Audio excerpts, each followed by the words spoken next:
धर्मदास जी ने यही मंत्र परमात्मा से प्राप्त हुआ था, सतनाम, और सारनाम प्राप्त हुआ था। सारनाम को कबीर सागर में भी लिखा हुआ है, वह आदि नाम लिखा है अक्षर में, लेकिन परमात्मा ने कहा कि ग्रंथ में लिख मैंने गुप्त ही रखा, और सतनाम को सार्वजनिक करवा दिया क्योंकि उन मंत्रों को देना था। नानक साहिब, आदरणीय नानक साहिब जी की एक जन्म साखी है जो भाई बाला जी ने नानक साहिब जी के साथ रहकर लिखी थी। वो एक प्रमाणित ग्रंथ है सिखों के लिए।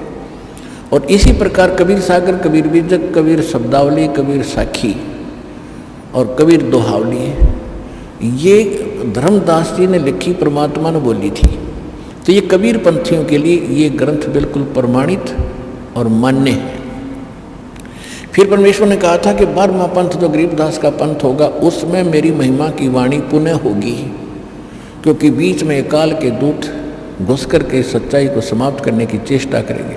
यही कारण रहा कि जैसे पहले परमात्मा ने दामा खेड़ा, जो आजकल छत्तीसगढ़ के अंदर एक दामा खेड़ा है, धर्मदास की वंशजों की गद्दी मानी जाती है, उन्होंने एक भ्रमणा फैला रखी है कि जो धर्मदास के वंश गुरुओं से नाम लेंगे, उसके बच्चों से, वही पार होंगे।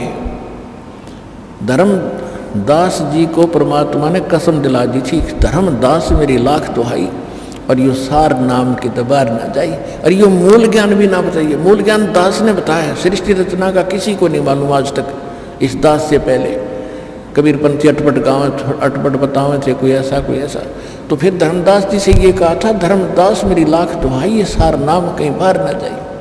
ये सार नाम बाहर जो पढ़ी, ये बिचली पीढ़ी हंसनी तेरी, और सार नाम को तब तक छुपाई जब तक द्वादश पंथ ना मिट जाए।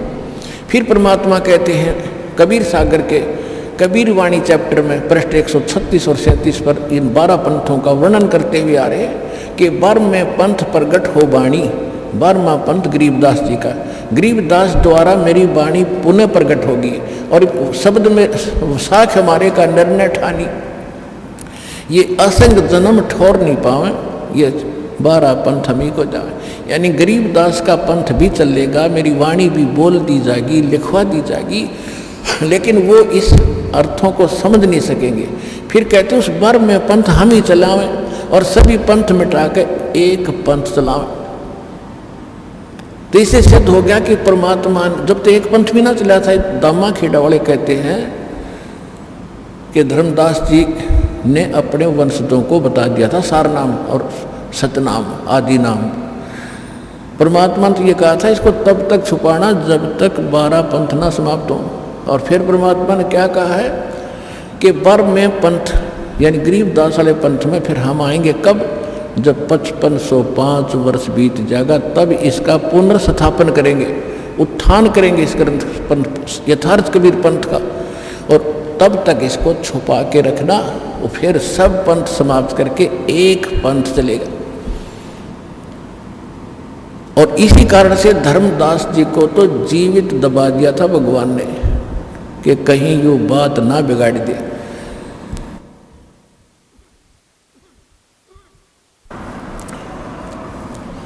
धर्मदास जी को परमात्मा ने सख्त मना कर दिया था कि सारनाम और ये सतनाम अभी नहीं बताना, अपने वंशजों को भी नहीं बताना तूने।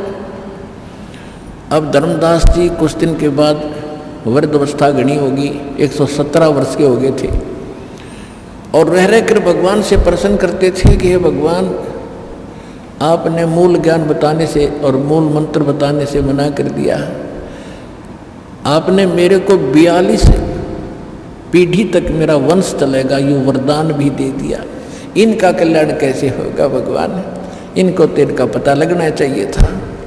परमात्मा ने सोचा यो मेरी बात बिगाड़ेगा, बूढ़ा हो गया, इसकी बुद्धि चल गई, उसको ले गए जगन्नाथपुरी पे।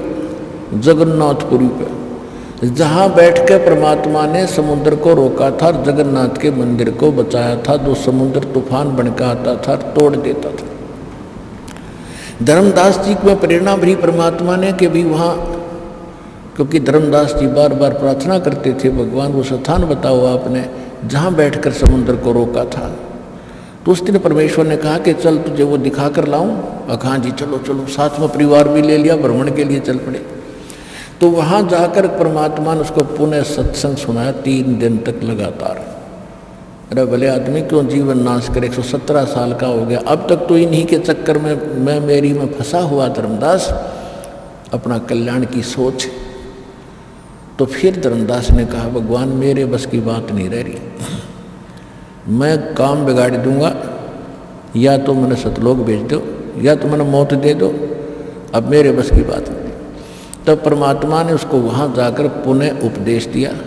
तेरा नाम भी खंड हो गया, नालायक, मेरी बात की, मेरे वचन की अवहेलना करने की भी तूने सोच ली तो भी खंड हो गया तेरा नाम। तो वहाँ पुनः उपदेश दिया और खड्डा खोद के उन्हें जिंदा दाग दिया कि देव सतनाम और सार नाम ने नाश ना कर दे, बता ना दे। पुण्यात्मा इतना अनमोल रतन था यो, और आज आपको सार्वजनिक कर दिया। आप कितनी किस्मत वाले हो, आप सोच भी नहीं सकते।